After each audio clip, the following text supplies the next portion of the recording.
कुछ कच्छी भाउ मूंखे पर्सनल मैसेज करे रहिया आहिनि ने मूंखे हिकिड़ी रिक्वेस्ट करे रहिया आहिनि कि जावेद भाई हिकिड़ी वीडियो हिन ते बि बनायो। मौज़ू इहो आहे कि हू चवनि था कि जो पंहिंजी जो कच्छी क़ौम आहे हुनमें जरा इलाही पंहिंजा भाउ कच्छी भाउ अहिड़ा आहिनि न उन जी तादाद वधंदी वञे थी कि जेको पंहिंजे बच्चे खे उर्दू सेखारीनि था। हू मूंखे चवनि था कि यार हिकिड़ी वीडियो बनाए कि कच्छी भाई खे पैगाम ॾियो कि पंहिंजा जेको बच्चा आहिनि कच्छीअ जो आहे उन खे अगरि पाण उर्दू सेखारींदासीं त हू कच्छी उन खे नथी अचे। हू वॾा थी वेंदा पोइ कच्छी उन खे अचे ई नथी।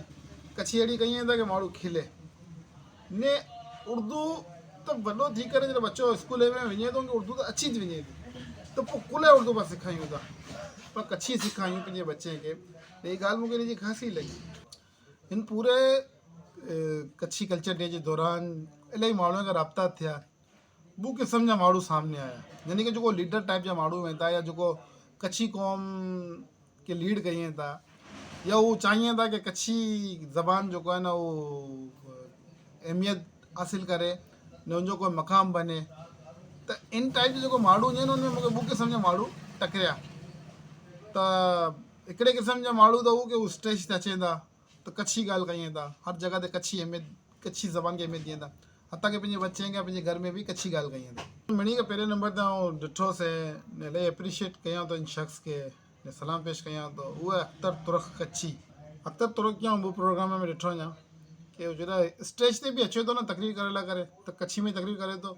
ने ॿी ॻाल्हि ई कि उॾाई पिन चयईं अख़्तर तुर्क स्टेज ते उभी करे चयईं कि पंहिंजे बच्चे खे कच्छी सेखारियो।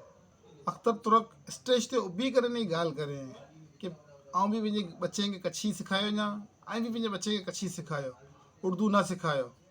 इलाही ख़ासी लॻी अख़्तर भाउ जी ॻाल्हि मूंखे इलाही ख़ासी लॻी।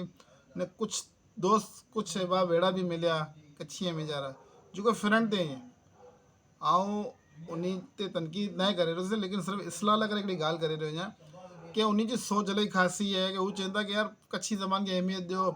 हू चवनि था कि यार पाण पंहिंजो कच्छीअ जी जेको ज़बान आहे उनखे पाण शनाख़ती कार्ड में इंदराज करायूं शनाख़ती कार्ड में पंहिंजो नालो कच्छी जी हैसियत सां अचे ने उन जी कोशिशि कयूं इलाही सपोर्ट बि कयां थो ने इलाही तारीफ़ बि कयां थो। लेकिन उन खे नंढड़ी सी जेको आहे न हिकिड़ी गुज़ारिश आहे कि सर ऐं जेको बि भाउ वञो ऐं फ्रंट ते वञो न त पाण जेको फ्रंट ते हूंदा न पाण खे इलाही माण्हू नोट कनि था न ॾिसनि था। ऐं इलाही भाउ अहिड़ा आहिनि जेको पंहिंजे घर में जेको आहे न उर्दू ॻाल्हियूं कनि था बच्चे जी साथ। पाण अगरि पंहिंजे घर खे ई नहीं सुधारियूं पाण अगरि पंहिंजे घर ते ई महिनत नहीं कयूं न पोइ पाण अगरि केतिरा बि वॾा कारनामा अंजाम ॾेई ॾींदासीं त उहो उनजो फ़ाइदो कोन्हे। मिणी खां पहले त पाण खे पंहिंजे घर ते महिनत करणी आहे कि अगरि पाण माज़ी में बच्चे खे उर्दू सेखारिया आहियूं त उनजो बि अज़ालो कयूं ने उन खे कच्छी में ॻाल्हि कयूं न उन खे कच्छी सेखारियूं ज़रूरी आहे। अगरि पाण नथा कयूं त अॻियां हली करे हीउ रेशो वधंदो वेंदो न कच्छी ज़बान ख़तमु थी वेंदी।